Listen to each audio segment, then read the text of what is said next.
You call this food? It looks like garbage. My grandmother cooks better than this. Yeah, total trash. They say you should never mock a person who serves you food, because you never know if they're just feeding you a meal or waiting for the right moment to serve you your own destruction. Hanjul Jang spent $10 million on a car and $5 million on a suit just to prove he was a king. But as he stands in the dirt, laughing at a street cook in a stained apron, he has no idea he's actually standing in her office. And today, the rent is due. The roar of a custom Rolls-Royce engine drowns out the sounds of the Lagos market, sending a cloud of dust over the sizzling grills. Out steps Hanjul Jang, a man draped in deep red silk and arrogance.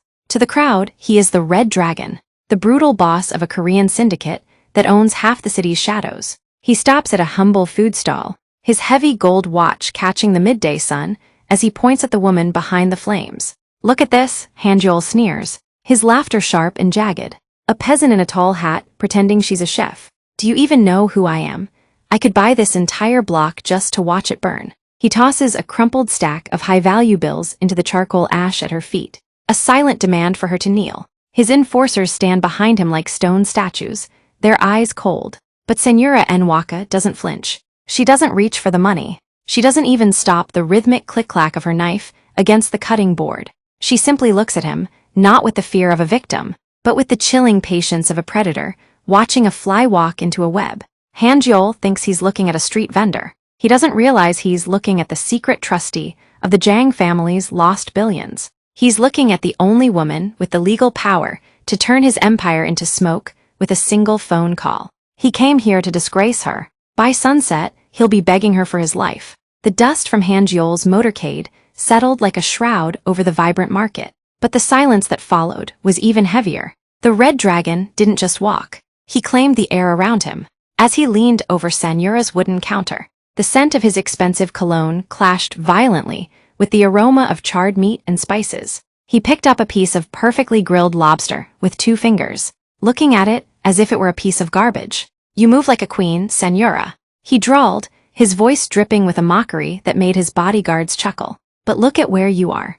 You're sweating over a fire for pennies while I wear the price of this entire street on my wrist. He dropped the lobster back onto the tray, purposely splashing sauce onto her white chef's coat. He waited for the flash of anger, the stutter of fear, or the plea for mercy that usually fueled his ego. Senora simply wiped the spot with a clean cloth, her movements rhythmic and terrifyingly calm. She didn't offer a rebuttal. She didn't even grant him the satisfaction of eye contact. Her silence was a wall he couldn't climb, and it was driving him into a quiet frenzy. To Hanjul, her dignity was a personal insult, a direct challenge to the power he had spent years ruthlessly building. I could have my men bulldoze this shack before your next customer arrives, he hissed, leaning closer until his tattooed neck was inches from her face. Tell me, cook, what is pride worth when you're standing in the rubble? Senora finally looked up, her expression as unreadable as a deep ocean.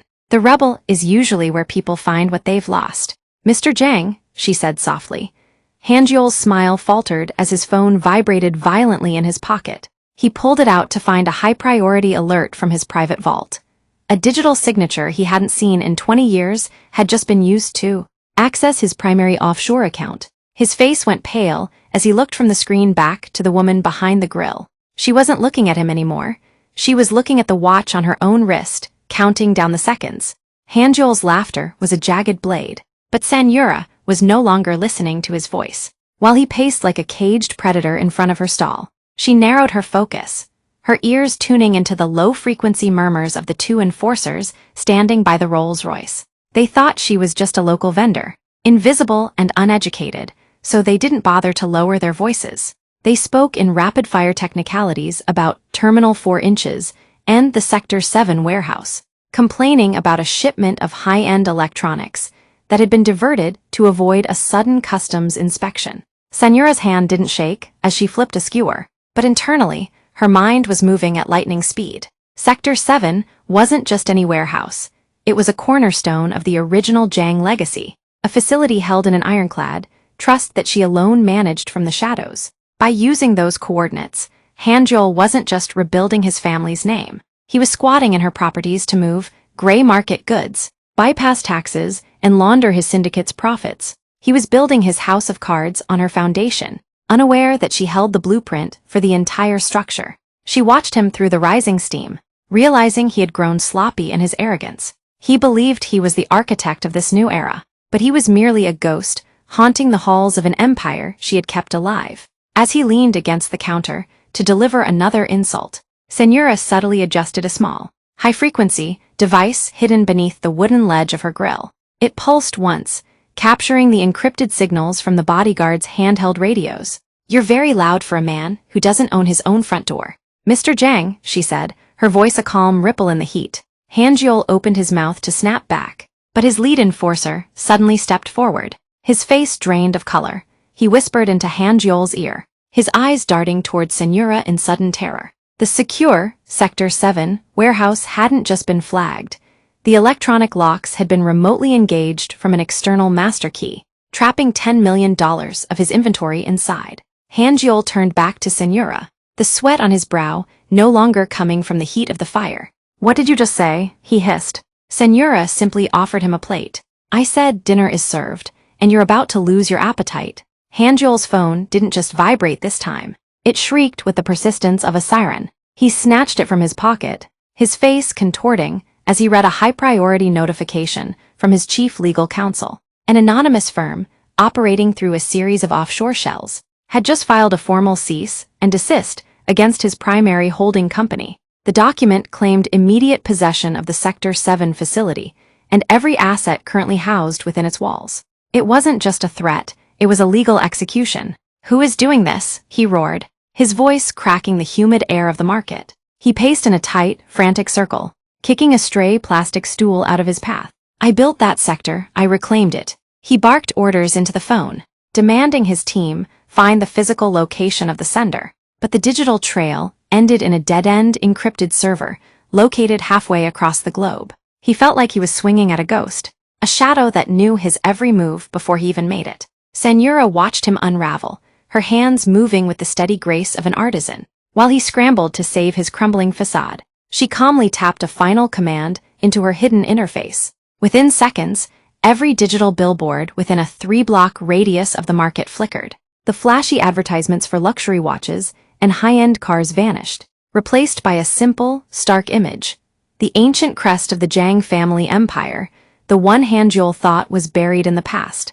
Hanjeol froze, his eyes bulging as he looked up at the towering screens. The red of his suit seemed to pale against the sudden, cold glow of the crest. He turned back to Senora, his breath coming in shallow gasps. How do you know that symbol?" he whispered, his bravado finally fracturing. Senora didn't answer. Instead, she placed a small, scorched iron key on the counter between them. It was the master key to the Sector 7 gates. "The warning wasn't for the company, Hanjeol," she said, her voice dropping to a deadly skin crawl. "It was for you, and look behind you, your ride just became public property."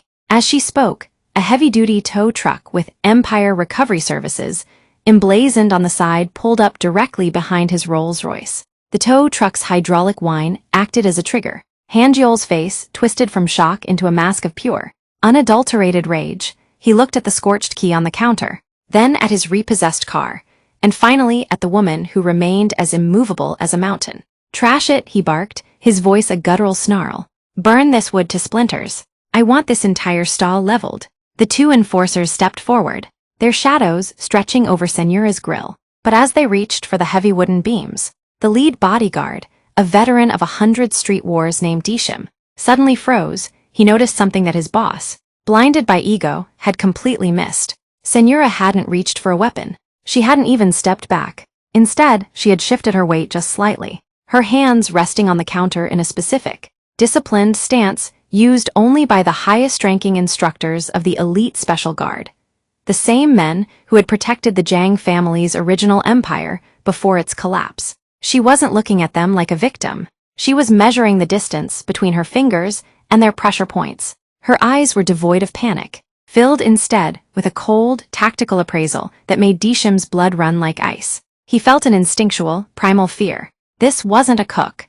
This was a commander waiting for a reason to strike. "Boss," Dishim whispered, his hand trembling as he caught his partner's arm, stopping him mid-stride. "Look at her eyes, we need to leave, now." "What are you waiting for?" Hanjeol screamed, shoving Dishim's shoulder. "I gave you an order." Dishim didn't move. He looked at the digital billboards still glowing with the ancestral crest, then back at the calm woman in the chef's hat. "I'm not touching this stall," he muttered, his voice shaking. At that exact moment, every one of the enforcers' earpieces chirped in unison.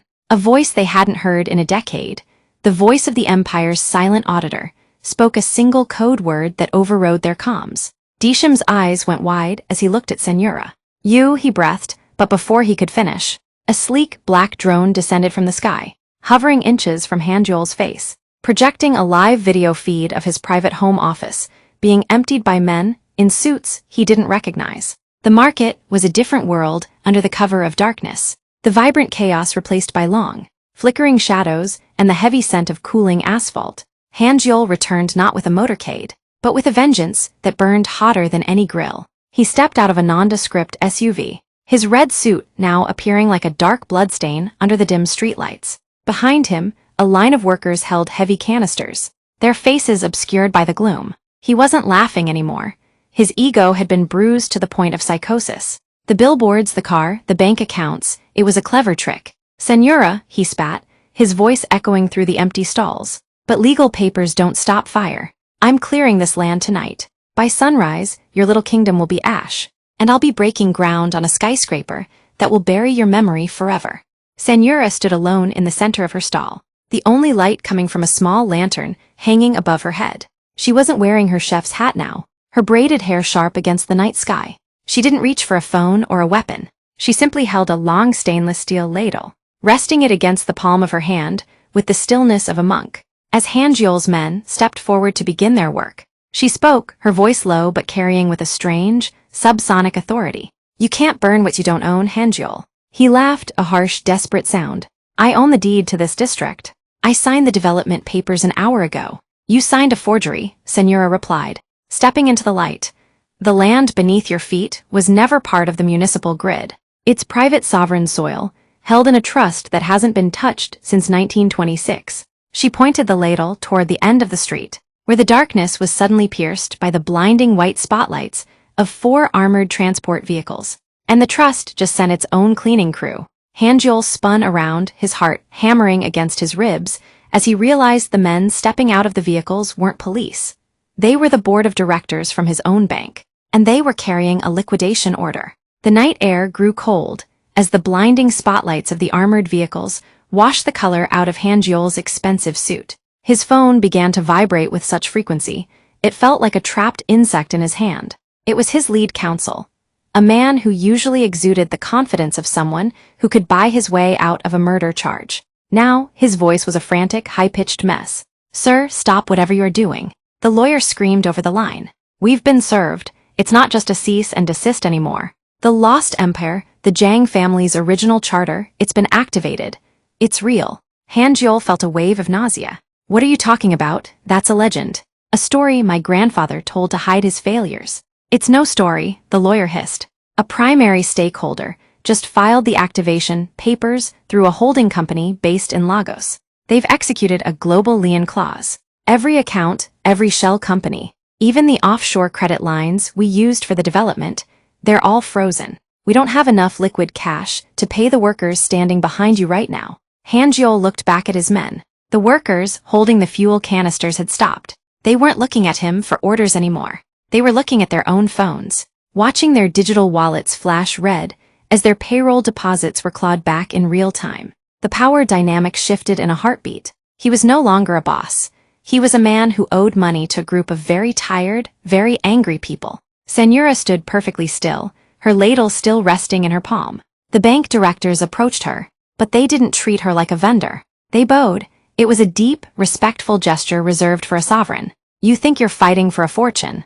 "Hanjul," Senora said, the silence of the market magnifying her words. "But you're actually fighting a ghost who has been paying your bills for 10 years. As she spoke, the lead bank director handed her a tablet. She swiped a single button, and the lights in Hanjul's own skyscraper across the city, the one he called his crown jewel, suddenly went pitch black. A second later, a new name appeared on the building's digital crown.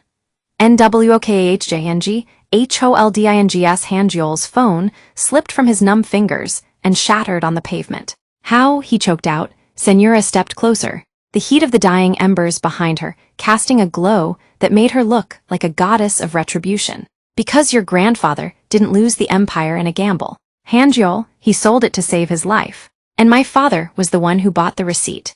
The silence following the blackout of Hanjeol's skyscraper was more deafening than the roar of his Rolls-Royce.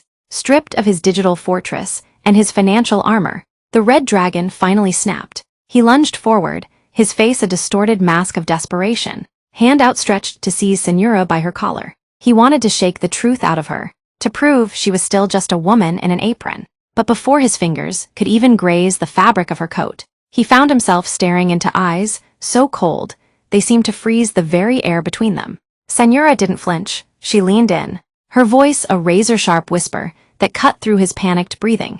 October 14th, 1998, she said. Hanjeol froze, his arms suspended in midair as if he had hit an invisible wall. Room 402 of the Myeongdong Underground. Your grandfather didn't just lose the money.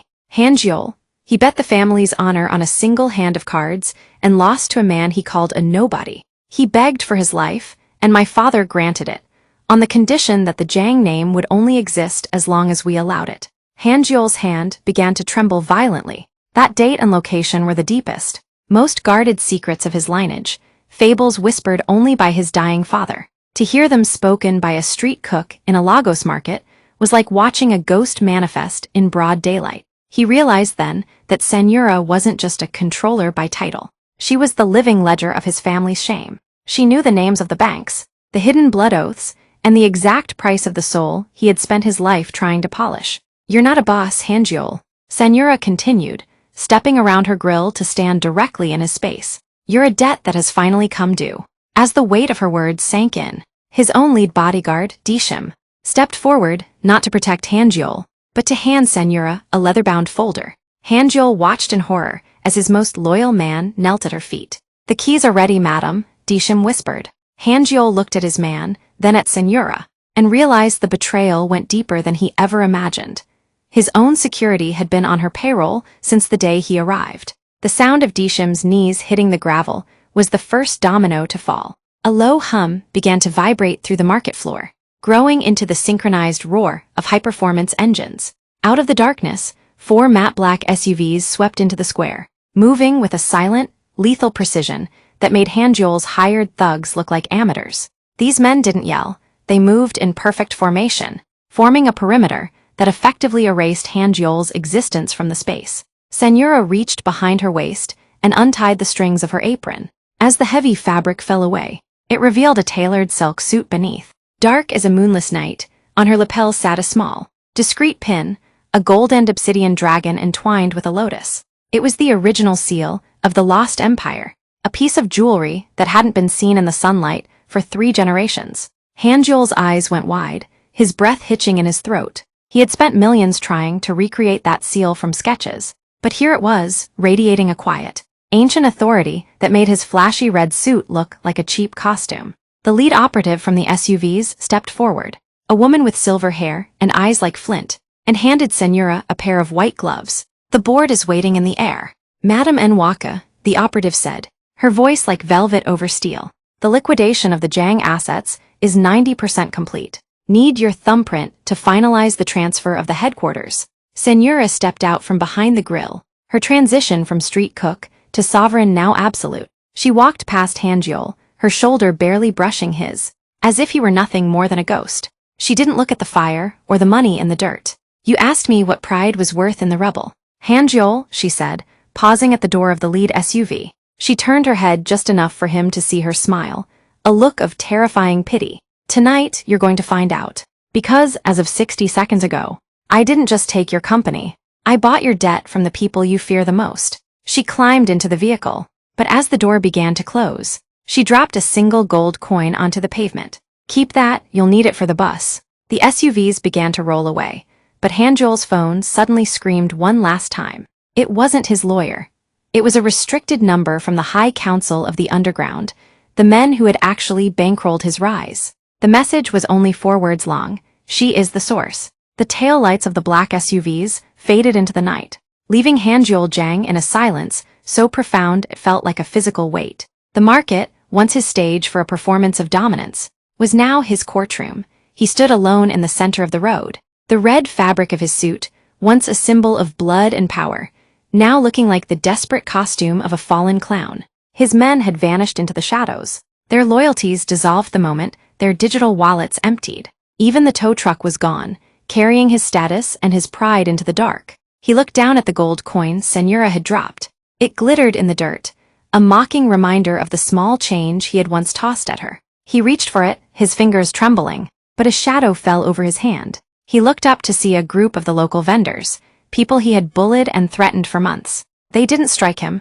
they didn't even yell. They simply stood in a circle and watched him with the quiet, devastating indifference of people who no longer feared him. By the time the sun began to peek over the Lagos horizon, the market had returned to its rhythm. The sizzle of fat and the aroma of spices filled the air once more. At the center stall, Senora Nwaka was back behind her grill, her movements as precise and focused as they had been the day before. She wore her white chef's hat and her stained apron, flipping skewers with a calm, meditative grace. The only difference was the line of black luxury sedans parked a block away, filled with global CEOs and high-ranking officials waiting for a 3-minute audience over a plate of grilled ribs.